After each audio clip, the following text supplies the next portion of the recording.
Gaming main characters with the most aura. That is what we are talking about today, okay? And if you've been around the channel for a minute, you know.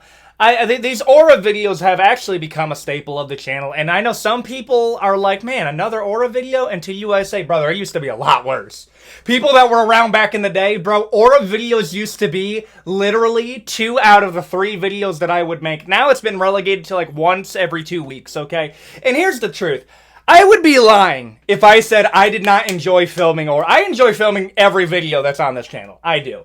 But aura videos are one of those videos where I never expected that they would do well, and it still surprises me that they continue to do well, and that tells me that there is an audience for these types of videos, and at the end of the day, my job is to entertain you guys, okay? And I hope to provide that today, okay? In this video, in this 92-degree heat in this room right now, which is absolutely insane. I love Michigan, but bro, 92 degrees? Ah, bro, it's like I'm talking through soup right now, okay? It's uncomfortable, bro, but whatever. We're going to be talking about gaming main characters, everything from Arthur Morgan, Kratos, Geralt of Rivia, and the Doomslayer, ranking them all on how much aura that they have, okay? It's been a minute since we've done a video like this, and you guys seem to enjoy these, and I hope to provide you some entertainment this Monday afternoon, okay? I try to release these around noon. Some of you guys have realized this, because most of y'all go on lunch around 12, who would have figured, and you guys seem to enjoy this on your lunch break, okay? So turn me on in the background, pause, no diddy, and you're probably gonna hear a few crass outs in this video because that tends to be the case whenever I'm a little bit cranky and the heat is getting to me, okay? And if you want to support the channel, please consider like, comment, and subscribe. We're trying to get to 250,000 subscribers before the end of the year. We're at 203 right now. For reference, we started the year at 74,000. I think we're going to hit 250. Let's try to hit 500,000 before the release of GTA 6. And with all that out of the way, let's get into gaming main characters with the most aura. Let's go. Arthur Morgan. Dude, okay. This is going to sound bad. Arthur Morgan, in terms of aura level, what we're more or less kind of going through, is like, it depends. Are we doing high honor or low honor? Brother, like, low honor Arthur Morgan was a straight menace, dude. Like, I had 2 playthroughs. And I'll say this right now. If your first playthrough of RDR2 was not high honor, you are a demon.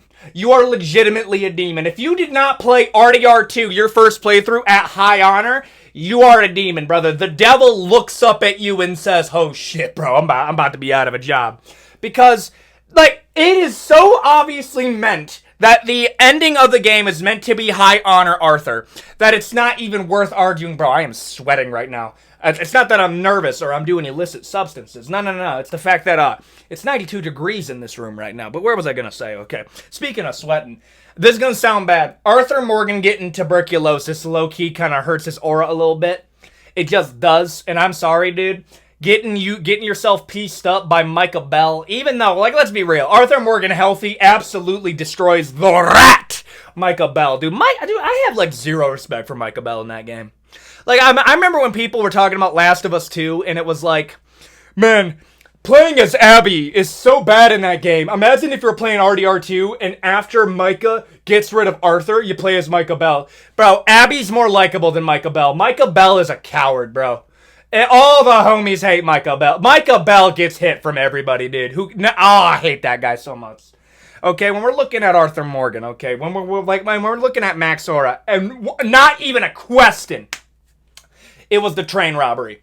Dude, when he's over here standing on that bridge with a repeater, okay, the Winchester, ooh, the weapon that won the West, baby. Oh, that's a whole other rant. We'll get into another video, bro. I love lever action firearms. There's something about it, dude. Flip it over. You have a 30-30 or you got a 45-70. You can also do a 22. Ooh. Dude, I'm sorry. Okay. There's something about it that just exudes it, okay? Throwing out the 6-shooter. There's something about it that, like, yes, it's ineffective, but it's kind of like, I'm gonna have to make some car people mad. Nobody fucking cares that you drive manual. Nobody cares. But I would be lying if it wasn't cool to say, oh yeah, bro, I can drive a car manual. It's a useless skill that, like, is marketed as oh yeah, it's cool though. It's like, it's pretty useless, okay? The fact is, why would I need a when I have a, I don't know if I want to get the video flagged that quickly, okay? But when we're looking at Arthur Morgan, I'm going to put him, honestly, mid. High mid, though. High mid. What knocks him down, little boy? Tuberculosis. Tuberculosis took him down a little bit. I don't know what it is, brother. The last few chapters were so sad. Like, the pity aspect to Arthur Morgan actually knocked him down a peg. But the train robbery scene, okay, I'm sorry. Mid, but top of mid. Kratos. Yeah, no, this is what I mean. Okay, Kratos. Dude, I would actually argue Kratos at this point, we're looking into, do I put him in him? You can argue him. You can. You know why I'm going to argue it? You know why? That he might be our first him. And this is the only argument that I need. This is going to be a short section, but this is literally the only argument that I need. You ever heard of a sound of a gamer straight up spazzing at an announcement? Like the actual glee that comes out of their voice of pure dopamine and obsession? Look up the E3 announcement of the God of War continuation in Norse mythology. Look that up when they revealed that at E3. When it was like, when you see Atreus walking through the door, and then you hear in the distance, okay, keep in mind, nobody knew what this game was, okay? Nobody knew. It was just made by PlayStation. PlayStation was working with a lot of new IP. And then you hear, listen, boy, it's time to hunt. And then you hear the God of War soundtrack play as old man Kratos walks into the light. Dude, take me back. Take me back to those days, dude. I remember coming home after school and watching that announcement and being like, dude, I'm sorry. Yeah, no, you have to put him in him for that. Yes, I'm aware that Halo has something like that. But, dude, some of y'all forgot. When God of War 4 was being announced, okay? When that was being announced, and the reaction to it at E3, back when E3 was around, that was the Captain America picking up Mjolnir of gaming. That was, I have to put him there. Brother, that announcement alone puts him there. That literally happened for no other character here. Put him in him, you have to. Geralt of Rivia. This one's tough. This one is tough, actually, because, like, I can't put him in him. But, like, obviously, he's not in mid. The thing about Geralt of Rivia is it's such a cold base. It's such a high baseline of aura. Brother, I'm sorry. Witcher is such a cool title. Monster Hunter is such a cool title. It also plays that, like, two of literally the baddest character models in that game outside of Ciri, okay, are the love interest. And I'm about to say something that is going to come off as absolute blasphemy. I'm about to be known as a blasphemer. In Witcher 3 Wild Hunt, if you gave me the choice between Triss and Yennefer, Triss. I have to. I can't explain it. There's something about Triss, y'all. There's something there, okay? And when I tell you I felt betrayed to my very soul when I watched the Witcher TV show, and the casting for Triss, and listen, I don't care. I don't care about the ethnicity. I do not care. But do you know what I do care about? How fun they are, brother. I'm sorry, they messed up. Triss should have been a solid 9 to 10 out of 10, like she is in the game. When they did good with Yennefer in there. But, like, dude, I'm watching the show. They obviously had, the casting director of the Witcher Netflix series was a Yennefer stan, no question, okay? But listen, he's pulling the baddest women in the verse, okay? He is a skilled monster hunter, superhuman, has a voice that brother, he has a voice that I would compare to any type of, like, favorite erotica book talk literature plus butter melting in a microwave, dog. There's something about it. I gotta put it in a lot, dude. I have to put it in a lot, dude. I have to. I just do. Starkiller. Do you have any idea how overpowered you have to be to Disney? Not just Disney. Lucasfilm and Disney had to go out of their way to make sure that you are not canon. And when they did make you non-canon, because this is where people get it twisted, the original Force Unleashed game, Starkiller was canon in the same way that the Legends were canon. Okay, Star Wars Legends was canon. And then after the original Force Unleashed game, Disney had to go out of their way to be like, no, he is not canon. He's too overpowered. And then right after that, they were like, bro, let's go crazy. Do you know who was another character that happened to? Talion from not Gears of War, fuck. Talion from Shadow of Mordor. In the original Shadow of Mordor game, they said that you have to follow the IP guidelines as much as you can, which is why we didn't get to fight Sauron in the final game, outside of a quick time event. And then the game did so well that Tolkien's estate said, well, okay, the game's not canon, but you can do whatever you want with the IP. And that's why the second game was so different and more bigger in scale, because they just said, hey, you don't have to worry about being canon anymore because you're not, but you can do whatever you want with the IP, okay? And that's the same thing with Star Wars. Same thing with Force Unleashed. The first game, they had to cap his power scale because they had to be technically within the same realm of canon. And then after the game, and also, there's another thing. Star Wars The Force Unleashed, I believe, has some of the most most ports of any game ever in terms of all the new stuff that they had. For example, the Force Unleashed game that people got on the Wii is almost completely different than the game that PS2 got. And the game that PS3 got is different than PS2. So there's tons of different versions of the games. Like, I remember playing that game, I think it was on the Wii, and the Wii had a multiplayer mode. The Wii had a multiplayer mode for Force Unleashed.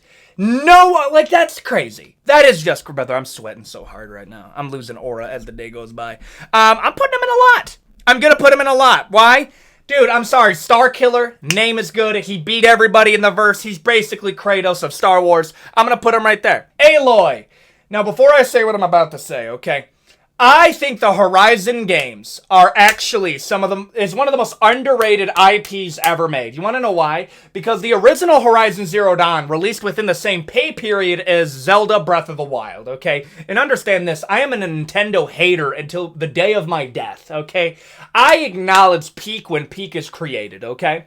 Horizon Zero Dawn literally did not stand a fucking chance against Breath of the Wild, okay? Not even close.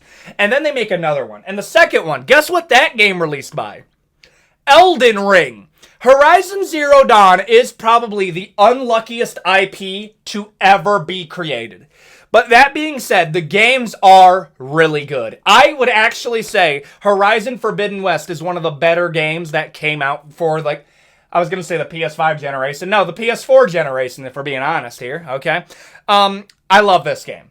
However, Aloy's just, how do I say it? It's not that Aloy's a bad lead, but Aloy is 100% is a good character for us to explore the world with, because Aloy is very unextraordinary in how she is. She's just a normal person. Honestly. No. She has, superhuman abilities. And it's that stuff doesn't really get brought up a whole lot. There's not a lot of glazing going on. But I'm going to put Aloy in very little aura. There just isn't. I would like if the characters of the game acknowledge that I literally defeated Hades. In their mythology, I literally beat God. So I would like it with a little bit more respect. So I'm putting it in very little aura for that reason. Master Chief. Dude, this is tough. Let's just keep it fucking real here. Let's keep it real. Master Chief is literally top 3 gaming protagonists outside of Nintendo games. And even then, I would argue aura for aura. He no diffs just about every character here. Okay, that's the truth. Master Chief, I would argue, is one of the most iconic. Actually, no. That's not a hot take. He's top 3 most iconic characters in the entirety of gaming. I would argue that, especially considering, when we're looking at the other ones that we're comparing, you're looking at Mario, Sonic, games that were meant for children. Okay? Master Chief is a part of an IP that is meant for adults, okay? And he is so widely known that Master Chief is just Master Chief. You want to know, and it's surpassed generations, dude. I remember Jocko Willink originally went viral because his nickname in the Navy SEALs was the Master Chief. Think about that.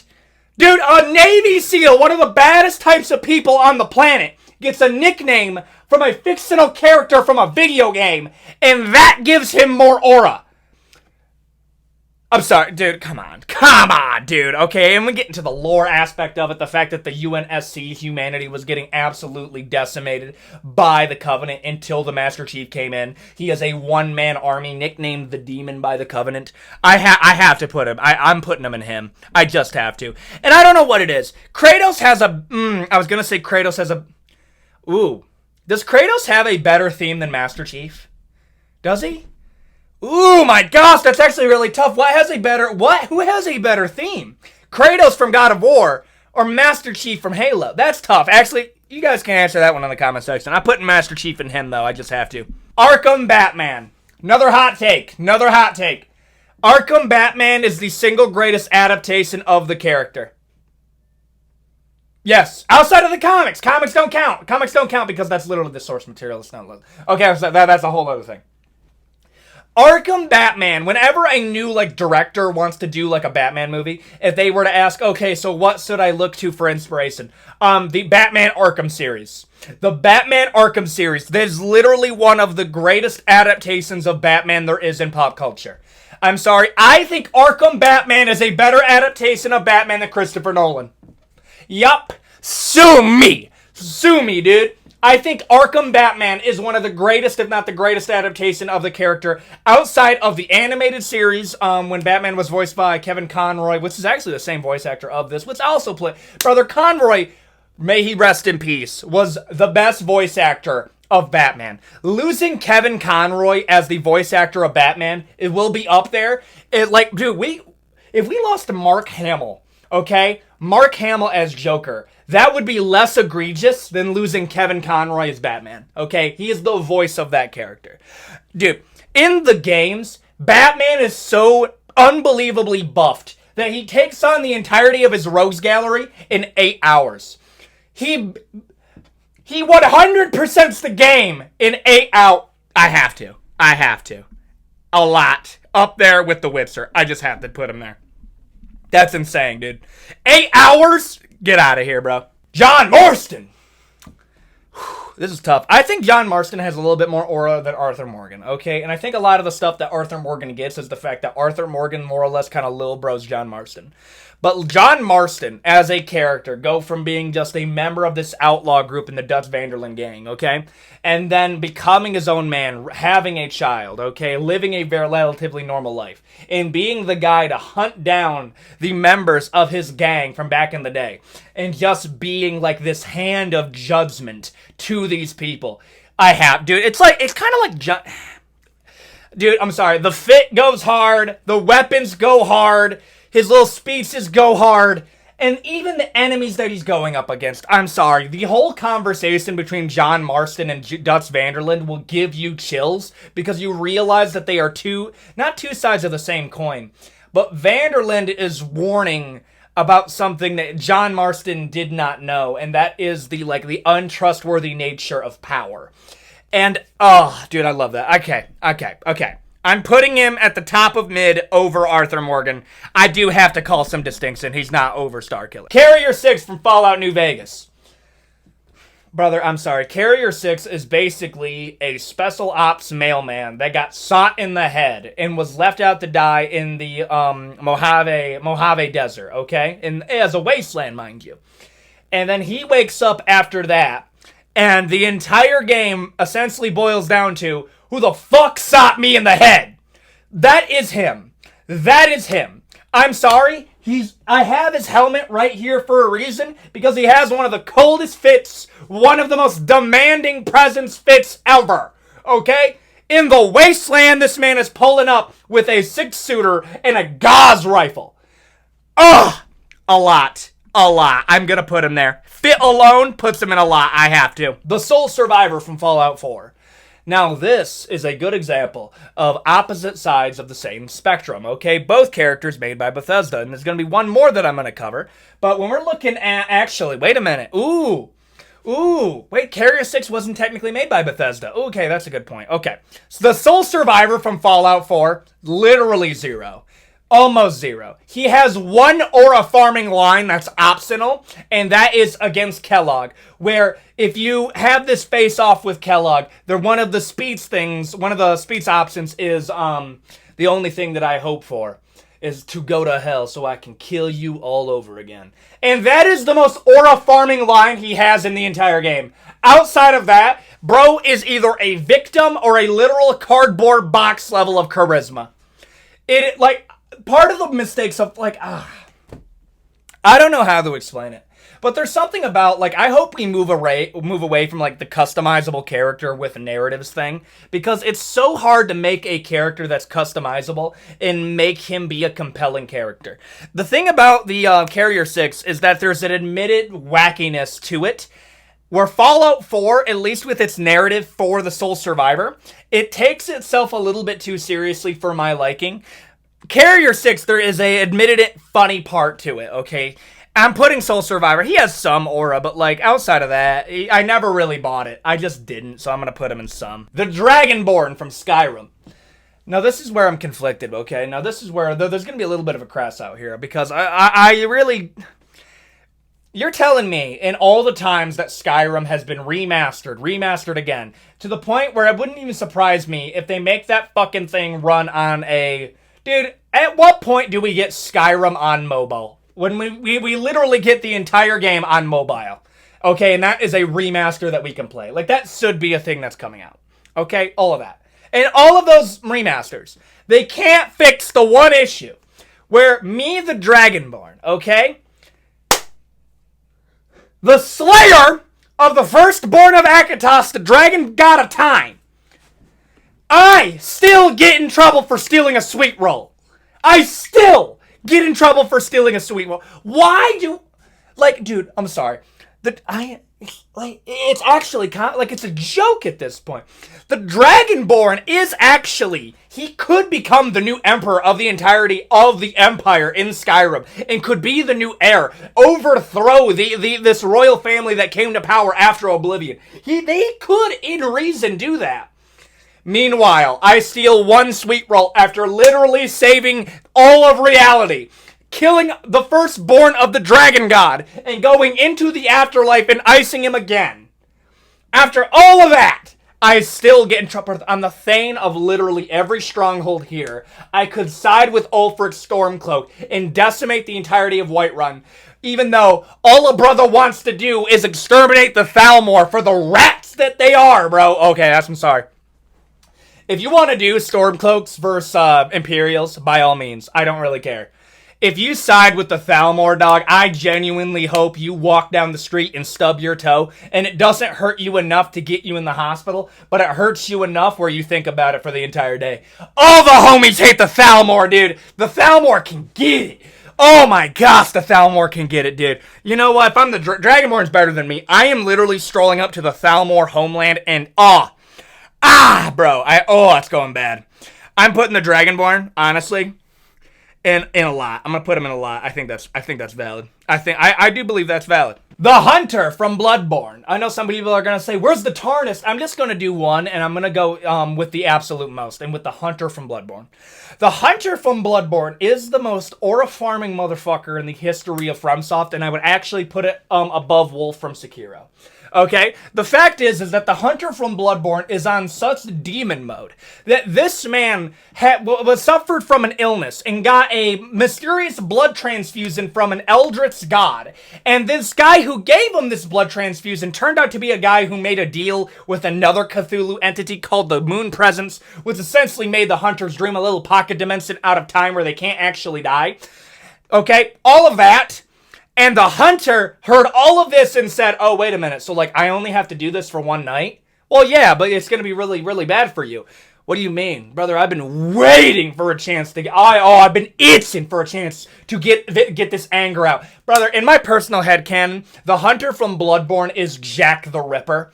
He is way too cool with the idea of, yeah, bro, you're going to be hunting literal eldritch abominations and people that, oh yeah, and sometimes the monsters look like people, and that's going to really bother you, but you're going to have to look past your humanity and get the job done. Hunter's like, brother, you think I have a problem with icing people? Brother, I'm King Von, bro. I'm the King Von of London, man. You think I have a problem with icing people? Dude, you just gave me an all-you-can-eat buffet. I want all the smoke. Okay, well, the night's about to end. What do you mean you plunged this into a never-ending night because you wanted more smoke? Okay, this man threw down with the first Hunter Gehrman and the literal embodiment of the fucking moon. I'm sorry, dude. Max. Him level aura, dude. It's insane. Ethan Winters from Resident Evil. I'm gonna rant about this. I'm actually gonna rant about this. Just show his face, dude! Oh my gosh, dude, it bothers me to an absolute utmost degree. This Resident Evil has this weird thing over not showing the face of Ethan Winters. You're not mysterious, it's just weird. It's just weird, bro. Nobody cares. The only reason we do is because we're like, ayo, he's not special. I just want to see what he looks like. Well, why would you want to? Brother, the majority of Resident Evil is in third person. The majority of Resident Evil, say it with me now, is third person. Ethan Winters, I literally cannot see his face. And it bothers me, the fact that you protect it this much. Okay? And I'm sorry. Aura-wise, I just wanted to bring that up. Ethan Winters is a victim so heavily that the plot twist of Resident Evil Village, spoiler alert, spoiler alert, spoiler alert. The plot twist of Resident Evil Village is you find out, guess what? He's been dead ever since Resident Evil 7. That is the plot twist, dog. I'm sorry. Very little. Bro's a victim. Get him out of here, bro. Okay? In terms of auras of Ethan, okay? He's below me. Yeah, just below me. How many famous Ethans are there, actually? There's Ethan Hawke. There's Ethan Klein. Ugh. Bro, I, have zero competition, do I? Oh, my goodness, bro. Yeah, man, I have, zero competition. Let's go, dude. Okay, very little. Jin Sakai. Okay, you know what, bro? I'm getting sick and tired of everybody saying now, oh, well, Ghost of Tsushima wasn't really that good. What games do you enjoy, little bro? Tell me what games you enjoy. You better not like Assassin's Creed. You better not like Assassin's Creed, bro. If you are going to say Ghost of Tsushima is not a masterpiece, the only Assassin's Creed that you are allowed to enjoy is Assassin's Creed Origins and not even anything that came before. You can like Black Flag, you can like Origins, and you can like the Ezio collection. Anything other than that, Ghost of Tsushima is a superior game and a superior Assassin's Creed to that. Okay? I'm sorry. It is so good. From a historical context, it actually explains an event that doesn't get talked about enough, and that is the Mongol siege of Tsushima. Okay? And oh my gosh. Oh, here's another part. Did you know that after the invasion of the Mongols into Japan, that the Shogun actually fell apart because the entirety of the Shogun's culture and economy basically relied on the ever-expansion and, the gaining of lands to the point that they could not survive actually defending their lands, so they kind of fell into ruin. And most of it is they won because of a storm and a tsunami. Yes, no, Japan had the most plot armor in history. I'm just going to bring that up right now. I'm sorry. Japan, through plot armor alone, was not conquered by the Mongols. India held it down better than Japan did. Japan was saved by plot armor. In terms of Jin Sakai, I would put Jin Sakai... Ooh, this one's tough. You know what? I might actually have to move one up. I'm going to move Geralt of Rivia into him, and I'm going to move Jin Sakai. I'm going to move Jin Sakai up to a lot. I'm going to move him up to there, bro. I'm going to move him up there. I want to cap it at 5. I think capping it at 5 is pretty fair. You know what? Because I see who's coming next, I'm going to move Carrier 6 down to mid. Top of mid, though. You have to have more aura than Carrier 6 to go above. Ezio from Assassin's Creed. Brother, imagine having so much aura that literally in every other game that comes after you, they have to include a costume called the Ezio costume because it looks so good on you that it was just the best drip. The greatest drip in fiction, bro. And that might be another one. If you guys want a best drip in fiction video, that would be pretty funny. Ezio's 100% on there, dude. I'm sorry, he is the assassin of Assassin's Creed. The only other characters that I actually put in the same conversation as Ezio would be... Bayek. Bayek is really good. I think Bayek is a really cool character. Edward Ken... actually, probably just Bayek. I think Bayek is a better character than Edward Kenway. Okay, Ezio, you have to put him in him, dog. You have to put him... Sir... Actually... Oh, I can't actually put him there. I'm going to move him down. Right beneath the Dragonborn. I think the Dragon... slightly above Dragonborn. Oh my gosh. Oh my gosh, bro. Oh, he's almost there. A little bit more, he would have been in him, but there's just one person that deserves it more. The Doomslayer from Doom. Also, the Doom lore video is being made. It is being made. It just took a lot longer than I thought I was doing. Here's the problem with me, okay? Your boy doesn't run out of ideas. He runs out of hours in the day to execute those ideas. I literally have probably 13 different videos that are upcoming so most of them you guys actually don't know anything about. But the problem is allocating time for all of these things, okay? And the Doom lore video is being made. And here's the thing, Doug. The Doom guy is so aura-filled that the demons of hell, and effectively an unbeatable supernatural army, okay, limitless in numbers. The point of the demonic horde is to literally take a whole dimension and render their souls down into fuel, okay? And they fear the Doomslayer so much, they look at the Doomslayer the same way that Christians look at the Antichrist. His coming signals the end of our age. So when they're taking over a dimension, they have to do it quickly before the Doomslayer gets there, because they literally cannot beat the guy. This man literally faced the toughest dude in his multiverse, that being literally God. And here's another thing. I made a mistake. I said the Doomslayer was made in the image of the original god Devoth because he wanted to create a rival to Devoth. No. It's way more metal than that, okay? When Devoth, God, reincarnated into the physical realm, he reincarnated as the most powerful being in the multiverse. And he... Dude. It just occurred to me, okay? Oh my gosh. So, it literally just occurred to me. Okay, so instead of Devoth, the god of this universe, creating Doom Guy in his image, Devoth is aware that Doom Guy is so powerful, he preferred to be in his. Imagine being so powerful that God wants to be in your image. Ah! Dude, I'm sorry, I gotta put it top of him. That's insane, actually. Top of him, no question. And there you go. Those are the gaming main characters with the most aura, okay? Oh, that's a swallow really quick. Anyways, if you enjoyed this video, please consider a like, comment, and subscribe. We're trying to get to 250,000 subscribers before the end of the year. 500,000 before the release of GTA 6, and I think we're going to be able to do it because of the support of you guys. If you enjoyed this video, please share it with anybody that you think would enjoy it. We have a whole lot of we have a scary video, we have a historical video. We have a lot of stuff coming. We have some funny stuff along the way. We ain't running out of videos. We're just running out of time to make them, okay? And with all that out of the way, I hope to see you in the next one, and I hope you have a great day. Adios, guys.